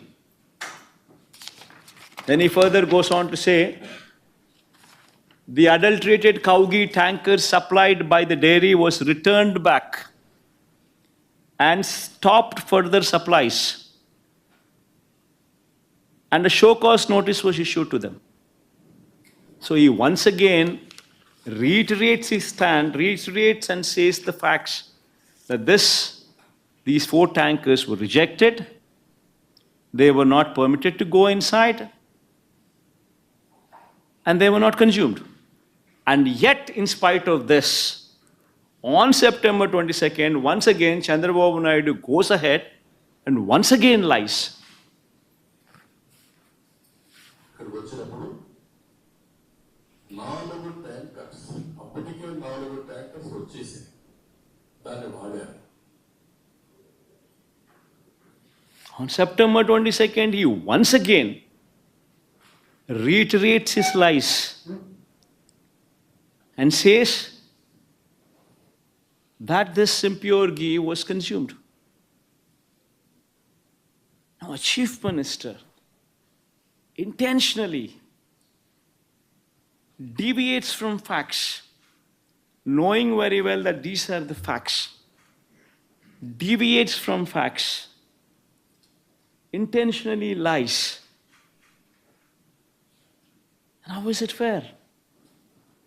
Bringing down the reputation of our temple, bringing down the reputation of Lord Venkateshwara Swami, bringing down the reputation of our prasadams, of our laddu prasadams. Is that permitted? Is that permitted? I ask the so-called BJP party, which actually boasts themselves as representatives of Hindutva, as representatives of Hindu religion. I ask BJP one serious question. If you're sincere, if you're truly representatives of Hinduism, would you support this? A chief minister intentionally lying, bringing down the reputation of Lord Venkateshwara Swami, bringing down the reputation of Venkateshwara Swami's prasadams, intentionally for political gains. If someone, just because they're part of NDA, if they are at liberty to spread these kind of lies, and yet BJP aware of all these facts, knowing very well that these are the facts, how can the BJP support such a person as Chandrababu Naidu without sending him to prison? If at all the Hindutva values they hold are dear and near and are sincere. If one intentionally brings down the reputation of the temple, how is it that the BJP is sitting silent? Worse, BJP joins the party bandwagon. BJP leaders from Hyderabad also come down to Tirupati. They once again try to deviate this topic from Laddu Prasadams to my declaration.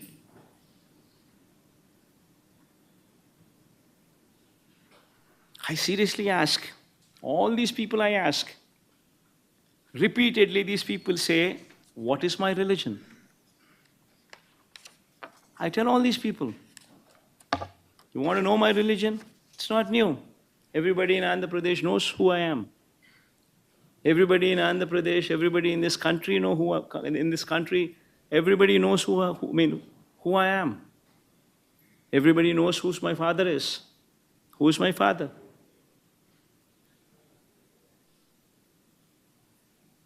Everybody also knows how many times I've been to Tirumala Tirupati Devasthanam.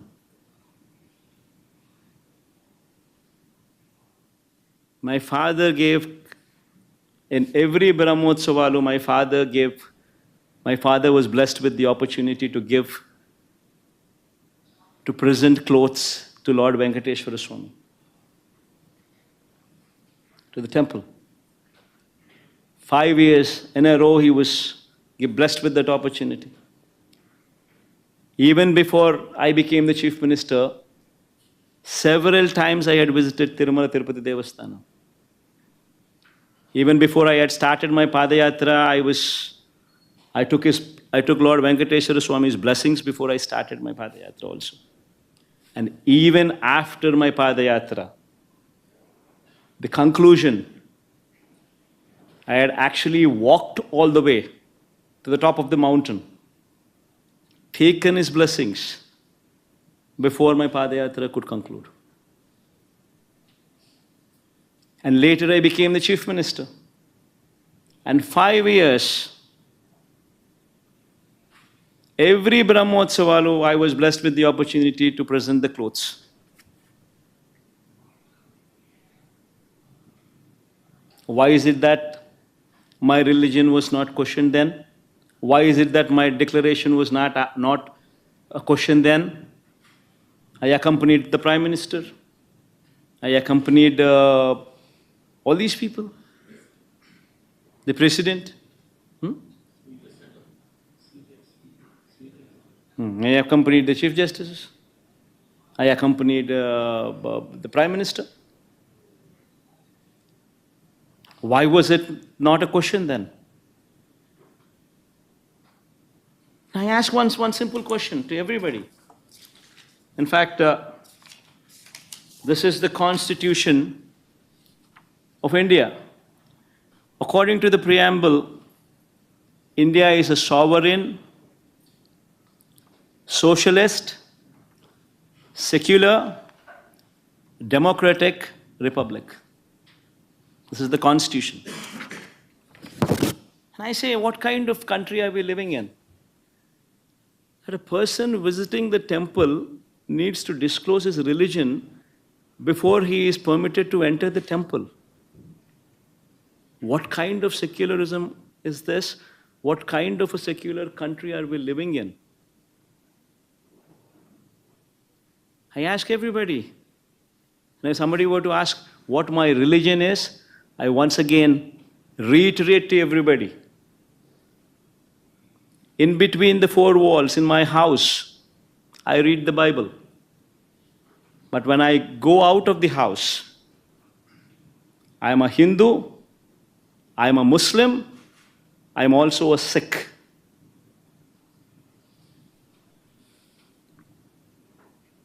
I practice their religion, I respect their religion. I am an Indian. Someone were to ask what my religion is, humanity is my religion. You want to have a declaration on that? Please go ahead and have that declaration as mine. Humanity is my religion. One should seriously start contemplating as to where they stand on secularism, what this country stands for. If someone like me who was served as a chief minister is given these kind of notices,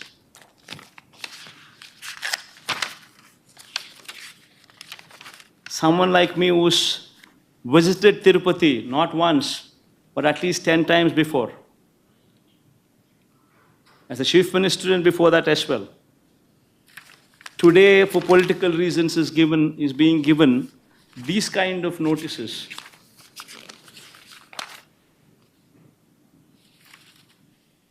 Barring somebody from entering the temple. Well, what about the poor? What about the Dalits? Can they enter these temples? What kind of a message are we sending? What is BJP doing about it? Is this what they stand for? Right in front of their eyes, glaring evidence of Chandrababu Naidu misusing his power, bringing down the reputation of our temple, bringing down the reputation of our prasadams, intentionally lying for political gains, and yet that person is permitted to go scot-free. BJP does not do anything about it, and yet they say they are representatives of Hindutva. Hindutva stands for humanity. This is the first thing what anybody should understand. I think I rest my case here. Sir, declaration ఇవ్వాల్సి వస్తుందని మీరు వెళ్ళలేదా తిరుమలకి, లేకపోతే ఏమైనా దాడి జరుగుతుందని మీరు వెళ్ళలేదా? ఈ మాదిరిగా అందరికీ నోటీసులు ఇచ్చి, ఈ మాదిరిగా నోటీసులలో వాళ్ళు రాసినది కూడా నేను చదివి వినిపించే కదమ్మా. ఏమని రాసినారు ఈ నోటీసులో? వాళ్ళు రాసినది 27/9/24 తేదీన రాజశ్రీ మాజీ ముఖ్యమంత్రి వర్యులు శ్రీ వైఎస్ జగన్మోహన్ రెడ్డి గారు తిరుమల తిరుపతి సందర్శన ఉన్నందున సదరు కార్యక్రమానికి అనుమతి లేనందున మీ ఆధ్వర్యంలో కార్యకర్తలతో మరియు మీ సొంత వాహనాలతో బయలుదేరి తిరుపతికి చేరుకొని వారు నిర్వహించే కార్యక్రమంలో పాల్గొంటారని సమాచారం. కావున అనుమతి లేని పైన తెలిపిన కార్యక్రమం యందు పాల్గొనటం చట్టరీత్యా వ్యతిరేకమని తెలియచేస్తూ ఇస్తున్న notice. This is what these notices are. Now you tell me, ఒకవైపున మా వాళ్ళందరినీ ఈ మాదిరిగా అందరికీ నోటీసులు ఇస్తున్నారు, చట్ట వ్యతిరేక కార్యక్రమం కింద కేసులు పెడతామని అంటున్నారు, చట్ట వ్యతిరేక పని, చట్ట వ్యతిరేక కార్యక్రమం అని చెప్తా ఉన్నారు. మరోవైపున పక్క రాష్ట్రం నుంచి బీజేపీ వాళ్ళని కూడా అక్కడ పిలుచుకొని వచ్చి వాళ్ళు లా అండ్ ఆర్డర్గా గొడవలు క్రియేట్ చేయడం కోసం, రిలీజియస్గా ఒక టాపిక్ డైవర్ట్ చేయడం కోసం చంద్రబాబు నాయుడు చేసిన తప్పును కప్పిపుచ్చుకునేందుకు,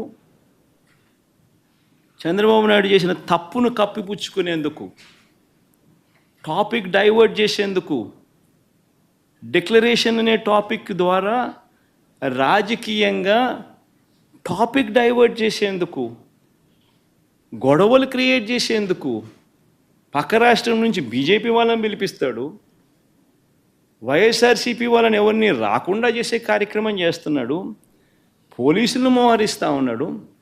నేను అక్కడికి వెళ్ళి ఈ టాపిక్ డైవర్ట్ అయ్యేట్టుగా చెయ్యడం ఇష్టం లేక, వెంకటేశ్వర స్వామిని ప్రేమించే వ్యక్తిగా, గౌరవించే వ్యక్తిగా టాపిక్ డైవర్ట్ కాకూడదు అనే ఉద్దేశంతో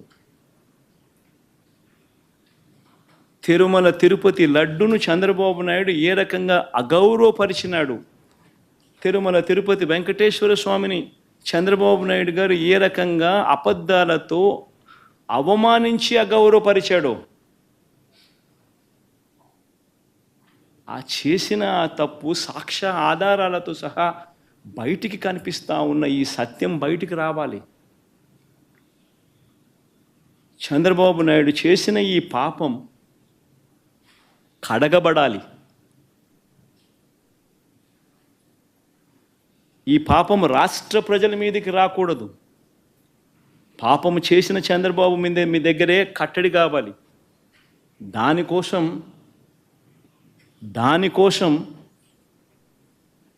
టాపిక్ డైవర్ట్ కాకూడదనే ఉద్దేశంతో నా పర్యటనను పోస్ట్పోన్ చేస్తూ ఉన్నాం. రాష్ట్ర వ్యాప్తంగా ఉన్న ప్రతి వైఎస్ఆర్సీపీ అభిమానించే వాళ్ళే కాదు, రాష్ట్ర ప్రజలందరూ కూడా, రాష్ట్ర ప్రజల శ్రేయస్సు కోరే ప్రతి ఒక్కరూ కూడా, అందరినీ కూడా నేను కోరుతా ఉన్నాం, మీ ప్రాంతాలలో, మీ నియోజకవర్గాలలో, మీ గ్రామాలలో, మీ గుళ్ళల్లో పూజలు చేయించండి. చంద్రబాబు చేసిన ఈ పాపం వల్ల వెంకటేశ్వర స్వామి కోపం వచ్చి రాష్ట్రం మీద చూపించుకోకుండా ఆ కోపం కేవలం చంద్రబాబు మీదకి మాత్రమే చూపించే విధంగా పూజలు చేయండి అని కూడా అందరినీ కూడా అడుగుతా ఉన్నాం. సార్, ఇప్పుడు ఎందుకనంటే జరిగినది ఘోర అపచారం. వెంకటేశ్వర స్వామిని పలచన చేస్తూ, వెంకటేశ్వర స్వామి ప్రసాదాన్ని లోకువ చేస్తూ, జరగనది జరిగినట్టుగా, అనిమల్ ఫ్యాట్ వాడనిది వాడినట్టుగా, ఆ లడ్డూలు డిస్ట్రిబ్యూట్ చేసినట్టుగా ఘోరమైన అపఖ్యాతి వెంకటేశ్వర స్వామి గుడికి ఆపాదిస్తూ ఉన్న చంద్రబాబు నాయుడు అబద్ధాలు ఆడుతూ ఇంతటి ఘోరం చేసిన వ్యక్తి, ఈ పాపం కడగబడాలి. దానికోసం నేను రాష్ట్ర వ్యాప్తంగా నేను గుడులకు పోకపోయినా పర్వాలా, రాష్ట్రంలో ఉన్న ప్రతి మారుమూల ఉన్న గుళ్ళల్లో కూడా పూజలు నిర్వహించమని చెప్పి అందరికీ కొడతా ఉన్న ప్రజలకు, వైఎస్ఆర్సీపీ అభిమానులకు అందరికీ కూడా ఆ పాపం వెంకటేశ్వర స్వామి కోపం రాష్ట్రం మీద, రాష్ట్ర ప్రజల మీదకి రాకుండా కేవలం పాపం చేసిన చంద్రబాబు నాయుడు వద్దనే అది కట్టడి అయ్యేట్టుగా దీనికోసం సార్, చంద్రబాబు కుట్ర చేశారు మీకు వ్యతిరేకంగా, మిమ్మల్ని డిఫేమ్ చేయడానికని మీరు ప్రధానమంత్రి గారికి లెటర్ రాశారు. దాదాపు లాస్ట్ శుక్రవారం రాశారు. ఇప్పటివరకు ఏమి రెస్పాండ్ కాలేదు. ప్రధానమంత్రి ఇక్కడ ఒక పెద్ద పుణ్యక్షేత్రంలో ఒక మతపరమైన విద్వేషాలు రెచ్చగొట్టే విధంగా కార్యక్రమాలు జరుగుతూ ఉన్నాయి. దీన్ని ఎలా చూస్తారు? అందుకే చెప్తా ఉన్నాను కదా, బీజేపీ వాళ్ళకు నిజంగా హిందుత్వం అనే దాని మీద నిజంగా వాళ్ళు టార్చ్ బేరర్స్ అని చెప్పుకునే నైతిక హక్కు నిజంగా వాళ్ళకు ఉంటే, వాళ్ళలో సిన్సియారిటీగానే ఉంటే, ఇంత ఘోరం చేసిన చంద్రబాబు నాయుడును రిప్రమాండ్ చేయకుండా, ఇంత తెలిసి అబద్ధాలు ఆడుతూ తిరుపతి పేరు ప్రఖ్యాతలను మంటగలిపిన ఈ వ్యక్తిని చూస్తూ వాళ్ళు ఎలా ఊరుకుంటున్నారు అని వాళ్ళని ప్రశ్నిస్తున్నా. వాళ్ళల్లో నిజంగానే హిందుత్వం మీద వాల్యూస్ ఉంటే, సిన్సియారిటీ ఉంటే ఇలాంటి వ్యక్తిని తిట్టాలి, బహిర్గతంగా తిట్టాలి. ఇలాంటి తప్పులు చేయడం అన్యాయము, ధర్మం కాదు అని చెప్పి గట్టిగా బుద్ధి చెప్పాలి, గడ్డి పెట్టాలి. కానీ అలాంటివి ఏవీ చేయకుండా చేసినవాడు మనవాడు కాబట్టి వాడు ఏం చేసినా కానీ పర్వాలేదు అని చెప్పి వాళ్ళు వదిలేస్తే ఏ రకమైన మెసేజ్ పంపిస్తూ ఉన్నారు? హిందుత్వానికి వీళ్ళు ప్రతినిధులా? ఏ రకమైన మెసేజ్ పంపిస్తూ ఉన్నారు?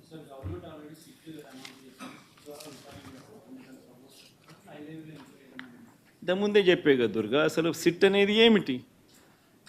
కళ్ళు ఎదుటే కనిపిస్తూ ఉన్నాయి సాక్ష్యాలు, ఆధారాలు. ఆయనే తప్పు చేస్తాడు, ఆయన చేతుల్లో ఉన్న అధికారులతో సిట్టేస్తాడు.